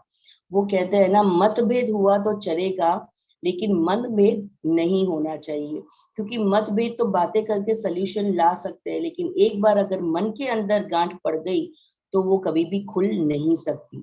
तो इसीलिए जब हर व्यक्ति के जो धर्म के प्रमाण है वो अलग अलग होते हैं, नहीं, तो जैसी हमारी वाणी, जैसा उसको उस धर्म वाले को लगता है कि मैं सच ही कर रहा हूँ, हर किसी को लगता है कि मैं सच ही हूँ, मुझे लगता है कि मैं सच हूँ, सामने वाले को लगता है कि वो सच है। तो हर कोई अपने अपने डेवलपमेंट के हिसाब से अपने अपनी स्टैंडर्ड्स में है। जैसे हम स्कूल में होते तो होता है ना, first standard, second standard, third standard. अब 12th स्टैंडर्ड में आने के बाद वो पर्सन फर्स्ट स्टैंडर्ड के बच्चे को गलत नहीं बता सकता, क्योंकि दोनों के स्टैंडर्ड अलग है। फर्स्ट स्टैंडर्ड वाला बच्चा जो है, जिसको पता है कि धरती गोल गोल गोल गोल घूम, अरे सूरज गोल गोल गोल गोल घूम रहा है, सूरज राइज होता है और सन सेट होता है, सुबह में वो उगता है और रात को वो सेट हो जाता है, उसको ये पता है। लेकिन जब वो 7th 8th में आएगा तब उसका डाउट वो बहुत अच्छे से क्लियर हो जाएगा कि भाई सन तो अपनी जगह पर है, but the earth is rotating around, earth rotation and revolution की वजह से ये सब होता है, तो धरती घूमती रहती है। तो वो जो 12th स्टैंडर्ड का बच्चा है वो फर्स्ट स्टैंडर्ड के बच्चे को गलत नहीं बता सकता, क्योंकि उसके व्यू पॉइंट से वही है कि सन राइज होता है और सन सेट होता है, राइट। तो हर किसी के स्टैंडर्ड अलग अलग है, हर किसी का डेवलपमेंट अलग अलग है, तो तब तक उसके हिसाब से वो ऊपर या नीचे के हिसाब से चलते रहते हैं। इसीलिए हर कोई अपने हिसाब से करेक्ट ही है, इसलिए हर धर्म अपने अपने व्यू पॉइंट के हिसाब से करेक्ट है, सही है। हाँ, एक समान हम इक्वल नहीं बोल सकते, लेकिन सही डेफिनेटली हो सकता है। जब पापा बच्चे को डांटते हैं, बच्चे को लगता है कि पापा गलत है, पापा को लगता है कि बच्चा गलत है, दोनों अपने अपने व्यू पॉइंट से करेक्ट है। पापा चाहते हैं कि बच्चा डिसिप्लिन रहे और बच्चा समझता है कि अभी तो मैं बच्चा हूं, अभी मैं मस्ती कब नहीं करूंगा तो कब करूंगा। तो दोनों ही अपने अपने व्यू पॉइंट से सही है। कोई मतलब अगर किसी का डेवलपमेंट ज्यादा है और किसी का डेवलपमेंट कम है, तो इट डजंट मीन कि वो दोनों पर्सन गलत है। अब कोई 200 डिग्री पर पहुंच गया है, इट मींस जैसे हम बात करें ज्ञानी पुरुष की, तो उनके साथ किसी का मनभेद होता ही नहीं था, क्योंकि वो इतने प्रेम स्वरूप थे कि हर किसी की डिग्री के साथ वो सेट हो जाते थे और उनको सामने वाले की बात एज इट इज समझ में आ जाती थी कि वो क्या कहना चाह रहा है। और जब वो समझाते थे, जब वो एक्सप्लेन करते थे, तो वो भी डिग्री के हिसाब से ही एक्सप्लेन करते थे कि वो सामने वाला फर्स्ट स्टैंडर्ड में है तो चलो उसको उसकी बात में बात कर ली, फर्स्ट स्टैंडर्ड वो बच्चा जो है वो 12th में है उसके हिसाब से बात की, अच्छा डबल ग्रेजुएट है तो उसके हिसाब से बात कर ली। तो उनकी वाणी भी ऐसी होती थी कि हर किसी को अपने समझ में आ जाए, इसलिए उनके साथ किसी का मनभेद या मतभेद कभी भी नहीं होता था। तो धर्म सबके अलग अलग है, सबका डेवलपमेंट अलग अलग है, सबके व्यू पॉइंट अलग अलग है, सबके की कैपेसिटी अलग अलग है, सबके काम करने का तरीका अलग अलग है। Then we can not blame anyone और उसको कटुवाणी हम नहीं बोल सकते। ये थी दूसरी, क्योंकि ये दूसरी कलम क्यों बहुत ज्यादा इंपॉर्टेंट मुझे लगती है, बिकॉज हम सब घर में ऑफिस में हम बहुत सारे लोगों के कांटेक्ट में आते हैं और जब हमारी धारणा के हिसाब से काम नहीं होता, मुझे पता है कि मेरा जो ये काम है ना वो 3 दिन में खत्म हो जाना चाहिए, जिसके लिए मुझे हर किसी के हेल्प की जरूरत है। अगर एक व्यक्ति ने काम नहीं किया तो पूरी की पूरी चेन रुक जाएगी। इसीलिए जब एक व्यक्ति के साथ जब हमें इंटरेक्ट करना होता है, समझ में नहीं आता, पता नहीं चलता कि ये टाइम हो गया है, इतने टाइम में काम कर लेना था, हम ऐसी वाणी बोल देते हैं और उसके अहम को, उसके धर्म को हमें चोट लगती है। तो इसीलिए ये सेकंड जो कलम है वो भी बहुत ज्यादा इंपॉर्टेंट लग रही है। सो आप किसी को अगर ये सेकंड कलम में कोई डाउट है या कोई प्रश्न है तो आप पूछ सकते हैं।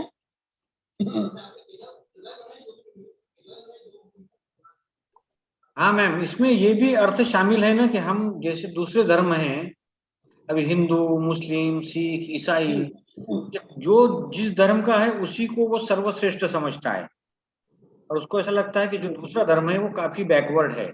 तो ये भाव भी इसमें आता है इस कलम में।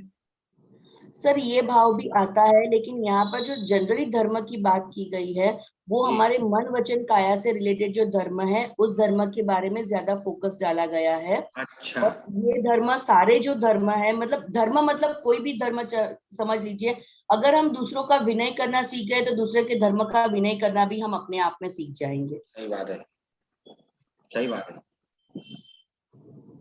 चलिए अब तीसरी हम कलम पर जाए, तीसरी कलम शुरू करें या किसी को कुछ उसमें सेकंड कलम में डाउट है?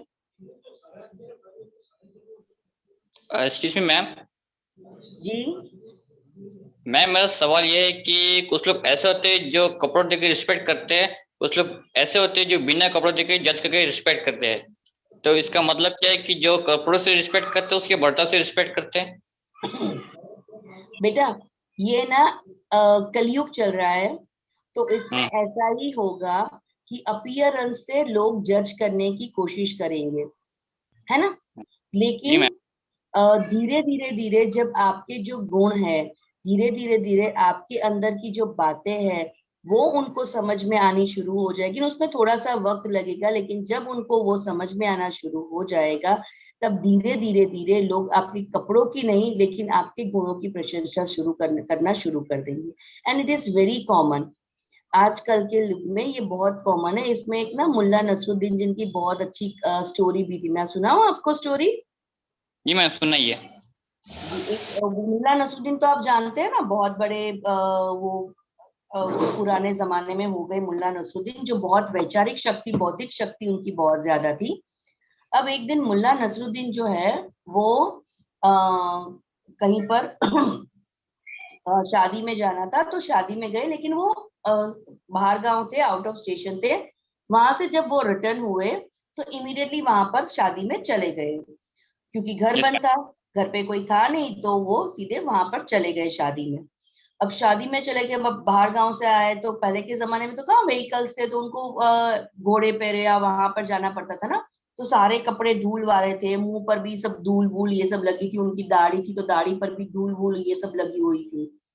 तो सीधे वो मैरिज में पहुंचे तो किसी ने उनको भाव नहीं दिया और कुछ लोगों ने इसका ए हट यहाँ से, ये कोई भीख मंगो की कुछ नहीं है, यहाँ पे तो शादी चल रही है, चलो हटो यहाँ से, यहाँ पे नहीं आना। मुल्ला नसरुद्दीन को बुरा तो लगा, लेकिन वो चले गए। तब एट द टाइम मोबाइल या ऐसा कुछ तो था नहीं कि अपना फोन वोन कुछ कर मंगवा सके, लेकिन फिर भी कुछ भी मैनेज किया। घर पे गए, घर पे जाके अच्छे से फ्रेश हो गए, नए कपड़े वपड़े डाले, दाढ़ी वाड़ी साफ की, और वापस से रेडी होकर वो उस मैरिज में आ गए वापस से। हर किसी ने उनको इनवाइट किया, अरे मुल्ला नसरुद्दीन जी आइए आइए आइए, प्लीज प्लीज प्लीज बैठिए, क्योंकि उनका बहुत मान था, सब लोग उनको बहुत मानते थे। अब उन्होंने किया क्या कि मुल्ला नसरुद्दीन जी ने, फिर वो खाने के काउंटर्स होते हैं ना, खाना खाना होता है, तो यस धीरे धीरे मैम। जो भी मिठाई आई, रबड़ी आई, मिठाई आई, मालपुए आए, जो भी सब्जी आई, उन्होंने ना अपने कपड़े को खिलाना शुरू कर दिया। ले मिठाई खा ले, मिठाई खा ले, यहाँ पे रबड़ी डाल दी, सब्जी खाएगा, यहाँ पे सब्जी डाल दी और वहां पे सब्जी फैला दी, दाल अपने इस कुर्ते पर फैला दी, चावल यहाँ पे फैला दिए, सारे मिठाइयों को यूं कपड़े पर यूं रगड़ना शुरू कर दिया। लोग यस मैम। सरप्राइज होते हैं कि ये मुल्ला नसरुद्दीन पागल तो नहीं हो गए कहीं, ऐसा क्यों कर रहे हैं? कोई कपड़े के ऊपर खाना कहाँ पे हम खाते हैं, मुंह से खाते हैं, उसका टेस्ट लेते हैं, लेकिन वो तो सारे क्या करते थे, कपड़े पर डालते जाते थे। तो किसी ने आकर पूछा, मुल्ला जी आप ठीक तो हो, ये क्या कर रहे हो आप? कुछ जवाब नहीं दिया। दूसरे आया, उनको भी कुछ जवाब नहीं दिया।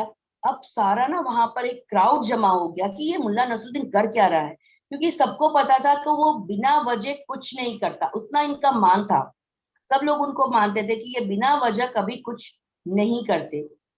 तो जब क्राउड इकट्ठा हो गया, फिर वो जो मेजबान थे उन्होंने पूछा, जो होस्ट थे, कि मुल्ला जी अब ये क्या कर रहे हो, ये अच्छा नहीं लगता। तो उन्होंने बहुत अच्छा, बहुत सटीक जवाब दिया, आप लोगों ने मुझे कहाँ इनविटेशन दिया है, आप लोगों ने तो इस सुंदर से कपड़ों को इनविटेशन दिया है, क्योंकि सही कहा जब मैं मैम। बाहर गांव से आया तब यस मैं मैम। धूल वाला था, मेरे कपड़े गंदे थे, लेकिन किसी ने मुझे अंदर नहीं आने दिया, किसी ने मेरा भाव नहीं पूछा। अब मैं फ्रेश होकर आया, अब मैं नए कपड़े पहन कर आया, तो सब लोगों ने मुझे भाव दिया। इट मीन्स आप लोगों ने किसे इनवाइट किया है, कपड़ों को इनवाइट किया है, मुझे इनवाइट नहीं किया। सो दिस किया इज है। अ वेरी ओल्ड स्टोरी, और ये बहुत समय से ऐसा चला आ रहा है। और हमारी भी मेंटालिटी ऐसी है कि जब हम कोई किताब भी उठाते हैं ना, तो उसके बुक से उसको कवर जज करने की हम कोशिश करते हैं, उसके कवर से उसको जज करने की कोशिश करते हैं कि ये बुक कैसी होगी। लेकिन यस जब मैम। हम उसको रीड करना शुरू करते हैं तब पता चलता है कि वो बुक अच्छी है, राइट? Yes ma'am. तो ये बहुत ही कॉमन चीज है, उसको मन पर लेने की जरूरत नहीं है, जो जज कर रहा है उसको करने दो, लेकिन वी विल मेक श्योर कि हम ऐसा ना करें। Yes ma'am. ठीक है? हम किसी को भी अपने कपड़ों से, उनके कपड़ों से जज नहीं करेंगे। Yes ma'am. तो थैंक यू। अब हम अपने थर्ड कलम की ओर बढ़े। मैम मेरे से क्या है, मैं कोई किसी चीज में भेदभाव नहीं करता, जिसके पास अच्छे कपड़े रिस्पेक्ट करता हूँ, जिसके पास अच्छे कपड़े नहीं तो भी रिस्पेक्ट करता हूँ, क्योंकि उसमें भी वेरी गुड, इंसान। हाँ बस बस बस। Very good very good very good. चलिए अभी हम थर्ड के ऊपर चलते हैं। थर्ड है हमारे जो धर्मोपदेशक है, मतलब जो हमारे साधु संत है, वो उनके बारे में, उनके विनय के संबंधी प्रार्थना है। ये प्रार्थना भी बहुत जरूरी है, क्योंकि जो साधु संत होते हैं ना, वो जैसे स्पेशली जैन महाराज साहब जो होते हैं, वो डेली नहाते नहीं है, वो डेली कपड़े भी चेंज नहीं करते। लेकिन एक बहुत अच्छी उनकी बात होती है, भले वो कपड़े चेंज ना करते हो, भले वो डेली नहाते ना हो, लेकिन उनकी बॉडी में से कभी भी बॉडी ऑर्डर नहीं आता, पसीने की बदबू या कपड़े ना धोए हुए उसकी बदबू कभी नहीं रहती। वो उनके ब्रह्मचर्य का प्रताप रहता है, वो धर्म का प्रताप रहता है। तो वैसे ही जो भी साधु पुरुष होते हैं, जो संत पुरुष होते हैं, वो कभी अगर उनके कपड़े गंदे, तो हम ठीक कैसे कपड़े पहन रखे हैं, ये तो किस तरह से चलते हैं, ऐसे हमारे मन में जो भाव होते हैं ना, वो जो अभिनय उनके प्रति हो जाता है, वो हमारे लिए एक बहुत बड़ा अंतराय बन जाता है। और सर ने जैसे बताया कि अंतराय कर्म सबसे घाती कर्म है, सबसे खतरनाक वाला कर्म है। तो ये जो अंतराय कर्म है, उससे बचना है तो किसी का भी अविनय हमें नहीं करना है। सो चलिए जब बढ़ते हैं हमारे थर्ड कलम की तरफ। हे अंतर्यामी परमात्मा, मुझे किसी भी देहधारी उपदेशक, साधु, साध्वी या आचार्य का अवर्णवाद अपराध, अविनय नहीं करने की परम शक्ति प्रदान कीजिए। हे अंतर्यामी परमात्मा, મને કોઈ પણ દેહધારી ઉપદેશક, સાધુ સાધ્વી કે આચાર્યનો અવર્ણવાદ, અપરાધ, અવિનય ન કરવાની પરમ શક્તિ આપો।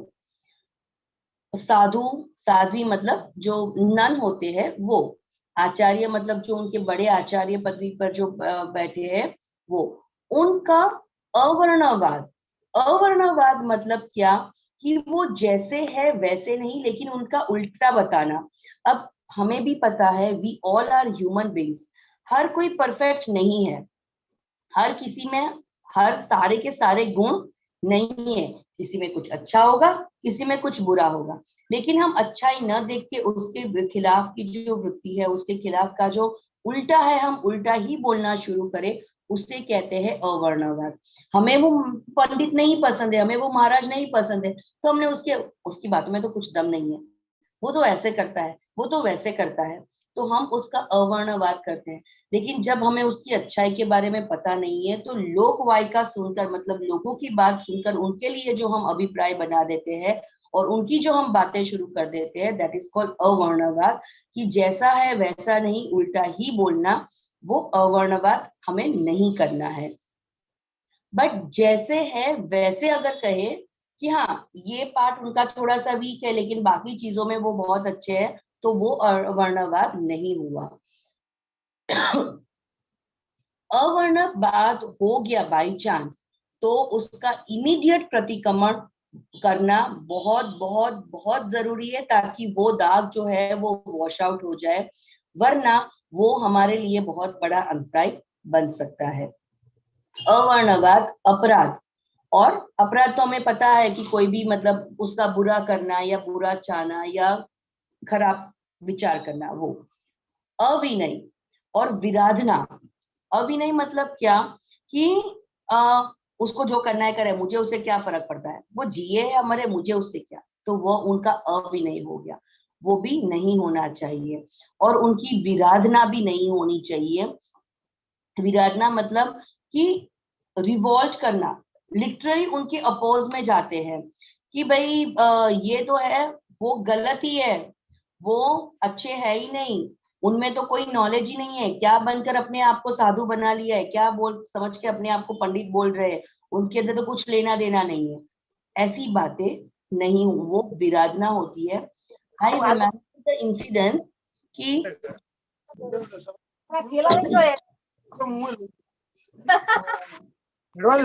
थोड़ा म्यूट कर देंगे प्लीज।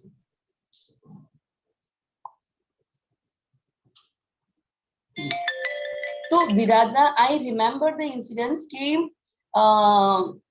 हम लोग साउथ की ट्रिप पर गए थे, मतलब ये जो जय सच्चिदानंद संघ है वो पूरी ट्रेन एक हुई थी, वो पूरी ट्रेन लेकर साउथ में गए थे, और तिरुपति बालाजी मंदिर जो है वहां पर गए थे सब लोग।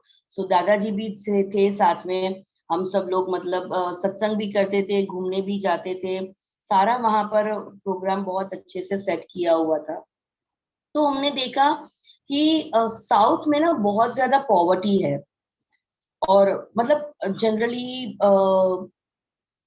एजुकेशन तो है, लेकिन साथ में जो निचली कक्षा के लोग हैं ना, जो क्लास 4 हम बोल सकते हैं, बहुत ज्यादा पॉवर्टी है वहां पर, लोग एक दूसरे से लड़ाई भी करते हैं। हमने देखा कि हस्बैंड वाइफ रास्ते पर मारपीट कर रहे थे, बहुत वैसी सिचुएशन थी वहां पर। जबकि तिरुपति बालाजी वो वर्ल्ड का रिचेस्ट टेम्पल माना जाता है, इतना दान आता है वहां पर, इतना गोल्ड आता है वहां पर, कि अगर वो उसका भी उपयोग किया जाए ना तो साउथ पूरा एकदम रिच बन जाए, तो वैसी कंडीशन है, लेकिन वहां पर है पॉवर्टी। तो जब सत्संग चल रहा था, सत्संग टाइम था, तो पूछा था दादाजी से कि दादाजी जहां पर भगवान का इतना बड़ा मंदिर है, इतना रिचेस्ट टेम्पल है, इतनी अच्छी बात है, जहां पे लोग दुनिया के कोने कोने से आते हैं दर्शन करने के लिए, वहां पर इतनी पॉवर्टी क्यों, वहां के लोग इतने गरीब क्यों, वहां में ऐसी कंडीशन क्यों। तो बहुत अच्छा उन्होंने जवाब दिया था, जो I think it is related to karma, it is related to the pure science. उन्होंने जवाब दिया था कि जब भगवान सदेह विहरमान थे ना, एट द टाइम ये वो लोग थे जिन्होंने उनकी विराधना की थी, और इसी की वजह से वहां पर टेम्पल होने के बावजूद भी वो उनकी मतलब वहां पर भी धर्मस्थल, जरूरी नहीं है क्योंकि तिरुपति भगवान का ही उन्होंने विरोधना किया होगा, किसी भी भगवान का, मतलब जब वो सदे है, जब वो ज्ञानी पुरुष है या कोई भी है, उनकी विराधना की होगी, जिसके फल स्वरूप उन्हें इस तरह से वहां पे, जहां पर भगवान का रिचेस्ट टेम्पल है, वहां पर रहते हुए भी पॉवर्टी का सामना करना पड़ रहा है। तो विराधना का फल जो है वो इतना खतरनाक आ सकता है, इसीलिए कभी भी ज्ञानी पुरुष की या किसी भी भगवान की कभी भी विराधना नहीं करनी चाहिए। अगर नहीं जमता, दो हाथ जोड़े, वहां से चलते बने, जय सच्चिदानंद, मिच्छामि दुक्कडम, आप अपने रास्ते, हम अपने रास्ते, लेकिन उनका अवर्णवाद करके, उनकी विराधना करके हमें अपने कर्म, इतने खराब तरीके से कर्म बांधने की जरूरत नहीं है। सो ये एक बहुत बड़ी बोलते हैं ना, बहुत बड़ी खाई है जिसके अंदर जाने से हमें बचना है। सो कभी भी इनका अवर्णवाद, अपराध, मतलब विराधना और अविनय नहीं होना चाहिए। ज्ञानी पुरुष ये कहकर गए हैं कि परम विनय से मोक्ष है। अगर हम परम विनयी बन जाएंगे, अर्थात परम विनयी मतलब क्या, हर किसी को यूं यूं यूं सलाम करते रहना है, झुकते रहना है, नो, दैट इज नॉट परम विनय। परम विनय मतलब दिल से होना चाहिए। परम विनय मतलब आत्मिक सनातन सुख, जो परमानंद है, हमारे आत्मा का जो अंदर का सुख है, कि क्योंकि हम अगर अंदर से सुखी है तो हर किसी में हम सुख बांटते रहेंगे, हम अंदर अगर से शांत है तो हर किसी में हम शांति बांटते रहेंगे। मतलब हर किसी का विनय करना है, हर किसी के व्यू पॉइंट का विनय करना है, किसी की भी विराधना ना हो, ऐसा जरूर से हमें ध्यान रखना है, और तब जाके हम इस अंतराय कर्म से, घाती कर्म से बच सकते हैं। थर्ड कलम यहाँ पे पूरी होती है। तो फर्स्ट, सेकंड एंड थर्ड कलम के अंदर किसी को भी कोई प्रॉब्लम है, कोई क्वेश्चन? थर्ड कलम के बारे में मैं थोड़ा सा, मेरे मन में कुछ विचार आ रहे हैं, वो शेयर करना चाहूंगा। जी बहुत सर, अच्छा समझाया आपने। अक्सर क्या हो रहा है अभी सोशल मीडिया पर, लोग मन की बात इतनी जल्दी व्यक्त कर देते हैं, जो निगेटिव है कटु शब्दों में, तो उनसे ये जाने अनजाने ये अपराध हो ही जाता है, विराधना का, अविनय का। मुझसे भी ऐसा होता था कुछ समय पहले कि कुछ चीज अच्छी नहीं लगी, कोई साधु ऐसा है, कोई सन्यासी ऐसा है, कोई ये है, फिर पता चला कि हमको बुरा बोल के मिलता क्या है। यदि हमको वो पसंद नहीं है तो हम ना जाएं, लेकिन हम यदि किसी को बुरा कहते हैं, हमारे भाव बिगाड़ते हैं, तो उसका असर हमारे मन, वचन, काया पर अवश्य पड़ता है। तो ये बहुत इंपॉर्टेंट कलम है, और यहाँ बहुत अधिक जागरूक रहने की आवश्यकता है, क्योंकि जिसको हम पसंद नहीं करते ना, उसका नाम सुनते ही दिमाग और भाव दोनों बिगड़ जाते हैं कि वो सन्यासी ऐसे है, वो बाबा ऐसे है, वो तो करप्टेड है, वो तो ये करते हैं। तो ये बहुत अच्छी बात कही आपने।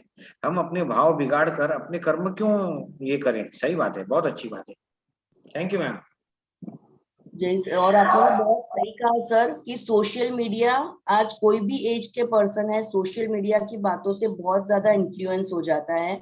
तो we have to make sure कि हम ज्यादा इन्फ्लुएंस ना हो। ठीक है, अच्छी बातें हैं उससे भी, क्योंकि सोशल मीडिया पे अच्छी बुरी सारी बातें आती है, तो हर कोई अपना प्रोपेगेंडा करता है। तो अच्छी और बुरी दोनों बातों से हमें अपना जो विनय है ना, वो संभाल के रखना है, अपनी बुद्धि को संभाल के रखना है, और ज्यादा इन्फ्लुएंस ना हो। सच्चाई का पहले पता लगाए और उसके बाद ही उसके अंदर कूदे, अदरवाइज हमें कूदने की जरूरत नहीं है। सही बात है। चलिए, तो अब हम चौथी कलम की ओर बढ़े।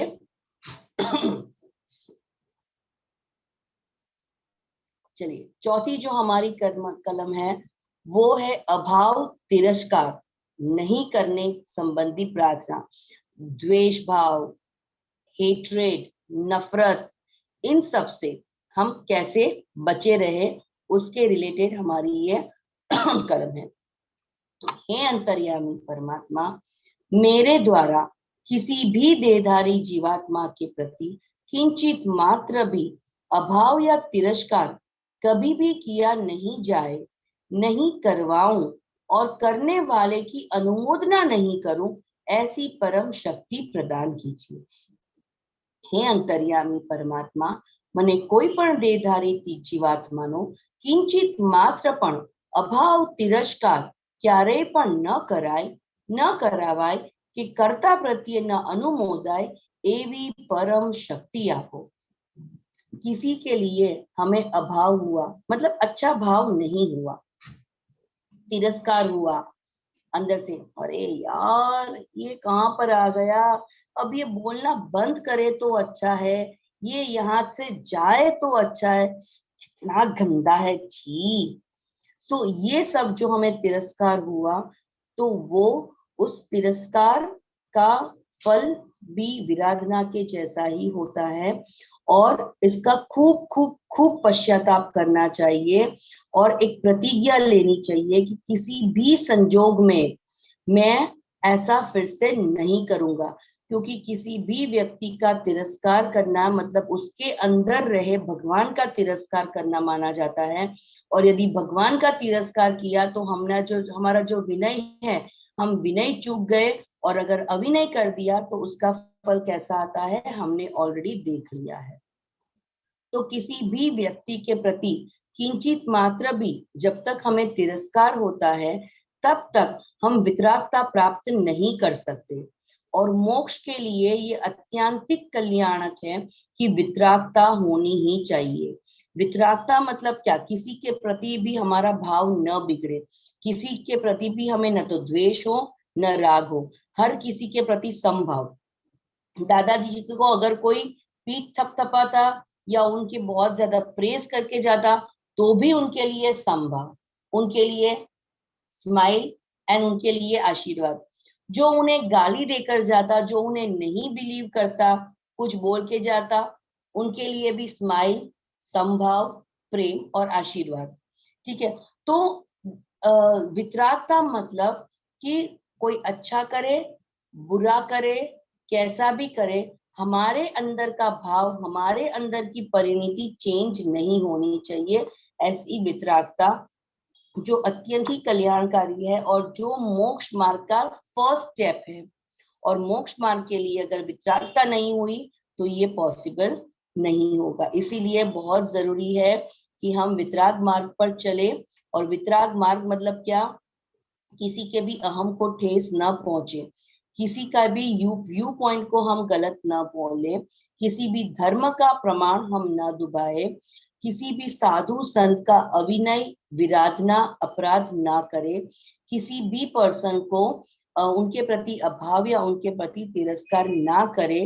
तो ये जो है ये हमारी प्रार्थना हुई, ये हमारी उनके प्रति प्रार्थना हुई। तो ये जो हम भावना करेंगे तो वो वितराग मार्ग की भावना हुई, और इसे करना बहुत जरूरी है।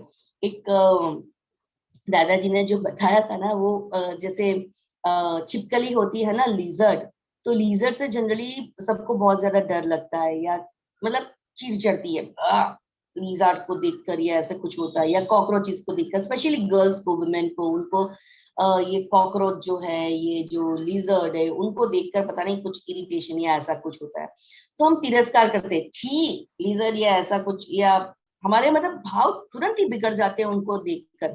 बट हम ये भूल जाते हैं कि वो भले उसका शरीर लिजर्ड का, लेकिन अंदर तो शुद्धात्मा ही है वो भी किसी कर्म के हिसाब से वो लिजर्ड बनी।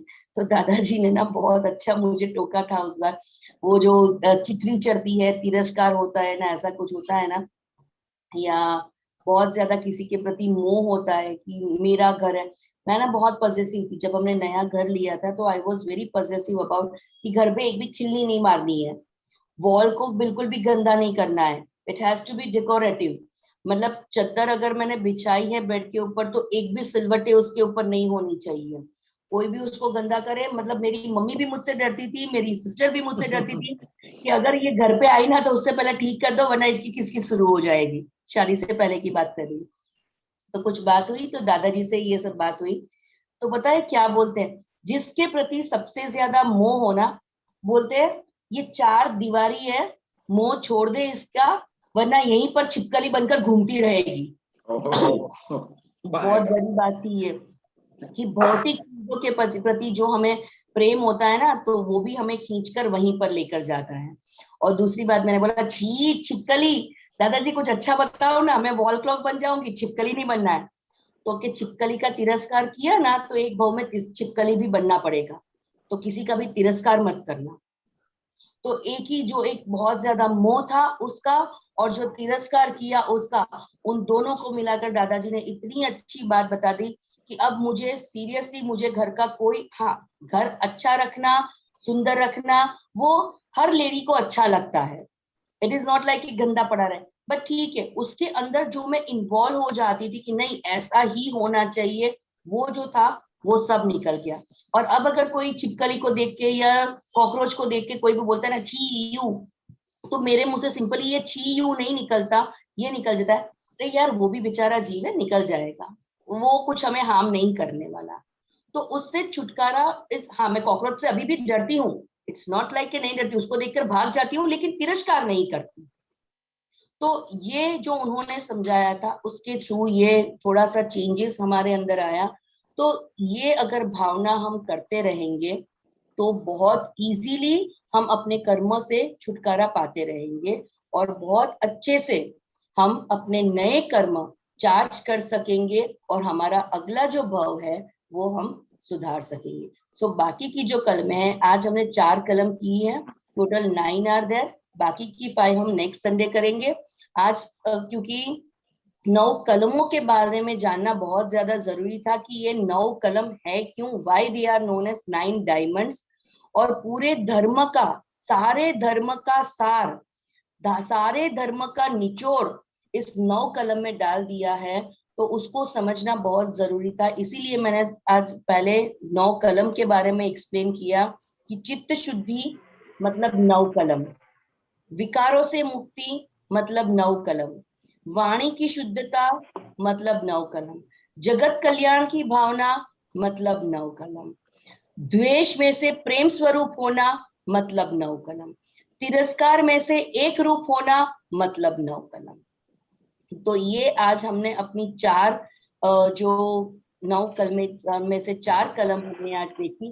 तो आई रिक्वेस्ट यू कि नेक्स्ट संडे तक एटलीस्ट आप ये चारों कलम जो है वो सुबह दोपहर शाम 3 टाइम्स, एक मॉर्निंग में उठकर, दूसरा एक मॉर्निंग में उठकर ये प्रार्थना कि प्राप्त मन वचन काया से किसी भी जीव को किंचित मात्र भी दुख न हो, न हो, न हो, मतलब मेरे जो मुझे मन वचन और काया जो प्राप्त हुए हैं उससे किसी भी व्यक्ति को थोड़ा सा भी दुख नहीं पहुंचना चाहिए। और दादाजी कहते हैं कि उसके बाद भी अगर दुख पहुंचा तो उसकी रिस्पॉन्सिबिलिटी मेरी रहेगी, तू छूट गया। तो एक ये सेंटेंस, ये प्रार्थना दिल से, और 9 कलम, इसमें नॉट मोर देन 5 मिनट्स आपको लगेंगे, लेकिन करना शुरू कर देंगे तो एक वीक के अंदर भी मुझे लगता है कि आपके अंदर की शांति थोड़ी बढ़नी शुरू हो जाएगी। तो आई रिक्वेस्ट कि नेक्स्ट संडे तक, जब तक हम दूसरी कलम के बारे में नहीं पढ़ते, आप चाहे तो 9 कलम कर सकते हैं और चाहे तो आप 4 कलम भी कर सकते हैं। सर रीटा जी ने हैंड रेस किया है, शायद कुछ हाँ रीटा मैडम बोलिए, रीटा मैम अनम्यूट कर लीजिए। रीटा मैम तभी हम लोग जैन नहीं है। हाँ सर मैं अनम्यूट ही हूँ। हाँ बोलिए। हेलो सुनाई दे रही आवाज आ है? रही है आपकी, बोलिए। हाँ मैडम, हम लोग सब जैन नहीं है तो हम प्रतिक्रमण के बारे में ज्यादा नहीं जानते हैं। तो मैं ये जानना चाहूंगी कि प्रतिक्रमण कैसे होता है, मतलब किस तरह से करते हैं, ये सब मैं यदि जान सकूं तो ज्यादा ठीक रहेगा। जी जैसे हम प्रार्थना तो हम मन से करते हैं, तो उसके लिए एक सेशन रखिएगा, उसके लिए एक सेशन रख के आप अलग से हमें समझाइएगा। श्योर, जरूर से। और मैडम मैं 2 मिनट में आपको बता देती हूँ कि प्रतिक्रमण सिर्फ जैनों का नहीं है। प्रतिक्रमण का मतलब क्या होता है कि जब हम नॉर्मालिटी से एक्सेस हो जाते हैं, जब अतिक्रमण हो जाता है, तो अतिक्रमण को वॉश आउट करने के लिए जब हम माफी का और दूसरा रास्ता अपनाते हैं, दैट इज नोन एज प्रतिक्रमण। अति का प्रति करना, तो वो प्रतिक्रमण सिर्फ जैनों का नहीं है। और दादा भगवान का प्रतिक्रमण बहुत ही ज्यादा सिंपल है। जैसे मैं अपने बेटे का नाम ले रही हूँ, ठीक है, मुझे उसके प्रति मैंने उसको कुछ गलत बोल दिया है या ऐसा कुछ भी कर लिया है, तो सिंपल प्रार्थना ऐसी होगी પ્રત્યક્ષ દાદા ભગવાનની સાક્ષીએ દેહધારી તત્વમના શુદ્ધાત્માને અત્યંત भक्तिपूर्वक नमस्कार करूं છું. मतलब दादा भगवान की साक्षी से या आप अपने किसी भी इष्ट देव की साक्षी में रखकर आप उसके अंदर के शुद्धात्मा को देखना है कि उसके अंदर के शुद्धात्मा को मैं देखती हूँ, उसको प्रणाम करती हूँ. तत्वम रहेला हे शुद्धात्मा भगवान, तत्वम के अंदर रहेले बैठे हुए हे शुद्धात्मा भगवान, મારાથી તમને વાણીના જે દોષો થયા છે, આજે મેં તમને બહુ ગુસ્સો કરી લીધો, મારી લીધું, ખીજાઈ લીધું, પણ માં તરીકે મારી એ ફરજ હતી એટલે મેં એ આ કાર્ય કરી લીધું છે. પણ મારા ખીજાવાથી, મારા ગુસ્સે થવાથી તમને જે કોઈ પણ ચોટ પહોંચી છે, તમને તકલીફ થઈ છે, તમારો અહમ દુભાયો છે, તો એ બદલ હું આપની ક્ષમા માંગુ છું. આલોચના પ્રતિક્રમણ પ્રત્યાખ્યાન કરું છું. મને ક્ષમા કરો, ક્ષમા કરો, ક્ષમા કરો. અને આવા દોષ ફરી ક્યારેય ન થાય એવી આપ મને હે દાદા ભગવાન, तत्वમાં રહેલા हे शुद्धात्मा भगवान મને शक्ति આપो. शक्ति भगवान से, दादा भगवान से भी मांगनी है, अपने इष्ट देव से भी मांगनी है, और शक्ति उस व्यक्ति के शुद्धात्मा से भी मांगनी है जिसके लिए हमने गलत व्यवहार किया या गलत सोचा या गलत कुछ भी किया. जब तक ये हमारा प्रतिक्रमण का एक अलग से सेशन ना हो तब तक आप सिंपली एक प्रार्थना कर सकते हो, जैसे आपके अपने हस्बैंड का करना है तो सिंपली ये बोल सकते हो कि प्रत्यक्ष आपका जो भी इष्ट देव है कृष्ण भगवान को साक्षी में रखकर, मैं अपने आपके हस्बैंड का नाम लीजिए कि मिस्टर ठक्कर के शुद्धात्मा को प्रार्थना करती हूँ, और मैंने उनको जो आज कटुवाणी बोल दी या मैंने उनके ऊपर गुस्सा कर दिया या मैंने उनको बुरा भला कह दिया, तो हे मिस्टर ठक्कर के शुद्धात्मा भगवान मुझे क्षमा कर दीजिए, और ऐसा कभी भी नहीं हो, ऐसी आप हमें परम शक्ति प्रदान कीजिए. हे कृष्ण भगवान, आप हमें शक्ति प्रदान कीजिए. और सर आई रिक्वेस्ट यू कि 9 कलम के बाद एक जो है वो प्रतिक्रमण का सेशन जरूर रखिएगा, ताकि हम बहुत डिटेल में उसकी चर्चा कर सके, क्योंकि प्रतिक्रमण दाग धुलने वाला काम है. बिल्कुल. और ये सब विज्ञान है, ये आजमाया हुआ है. आप ऐसा करके देखिए तो आपसे जो नाराज है उसका दृष्टिकोण आपके बारे में अचानक बदल जाता है. आपको वो चमत्कार जैसा लगेगा. हम जब टीचर्स थे ना तो प्रिंसिपल से हम बड़े खफा रहते थे, लेकिन लाला भाई पटेल साहब ने इसको विस्तार से समझाया तो हम कैबिन में जाने के पहले बोल देते कि हे प्रिंसिपल, तुम्हारी शुद्धात्मा, हम भगवान तुमको अच्छी बुद्धि दी, हमसे आप अच्छे से बात करो, हमारा भी संयम रहे. तो प्रार्थना की शक्ति ऐसी है मैडम, ये कम्युनिकेशन सिस्टम है. भाव जो मन से निकलता है वो सामने वाले तक पहुंचता ही है. अभी तो हम वायरलेस वर्ल्ड में रहते ही है ना. ये विज्ञान एकदम अपने चरम अवस्था में था एक समय, वो ही दादा भगवान ने रिवाइव किया है. यशोधरा कर मैम कुछ कहना चाहती हैं, हाथ रेस किया है आपने. यशोधरा जी अनम्यूट कर लीजिए, बोलिए. मैं थोड़ा कमेंट करती हूँ. बहुत अच्छा लेक्चर है, धन्यवाद नेहा बहन. इतना ही बोलती हूँ, बहुत क्लैरिटी है और यही बोलना है और नहीं, और कुछ नहीं. और ये बहुत अच्छा लेक्चर, ये हमारे पूरे सेशंस का हार्ट सेशन है, मुक्ति का मार्ग है. हमारे साथ हमारे वसंत भाई पटेल साहब अभी जुड़े हैं. 9 कलम प्रार्थना सेशन છે આજે. બહુ સરસ થયા. 4 કલમ मैडम समझावी दीदी. तो 9 कलम विषय તમારો थोड़ू हम हमारे वसंत काका पटेल जी से भी 9 कलम के बारे में बात कर लेते हैं. अब इनके पास वे विज्ञान इनका आजमाया हुआ है. जी जय सच्चिदानंद. ज्ञान को जीते हैं. जय सच्चिदानंद. दादाजी बोलते हैं कि हमने जो सीड लास्ट गौ में डाला है उसका रिजल्ट ये लाइफ हमारा है. तो जो होता है वो हमारा ही होता है, कोई किसी करता नहीं है. तो ये 9 कलम पढ़ने से ही बुद्धि भी यूज नहीं करो, पढ़ करो तो जो कॉजेज हमने लास्ट गौ में डाला था वो डाइल्यूट हो जाएगा और न्यूट्रल हो जाएगा. और जो 9th कलम है वो रिजल्टेड आउट होगा, क्योंकि आप उसके बाद जगत के लिए मोस्ट यूजफुल पर्सन होगा. तो वो मेन चीज है. तो 9 कलम बहुत अच्छी चीज है.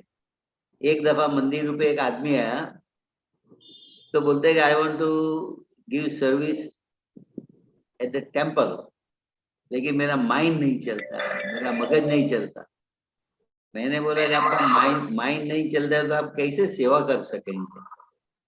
तो फिर मैंने 9 कलम दिया।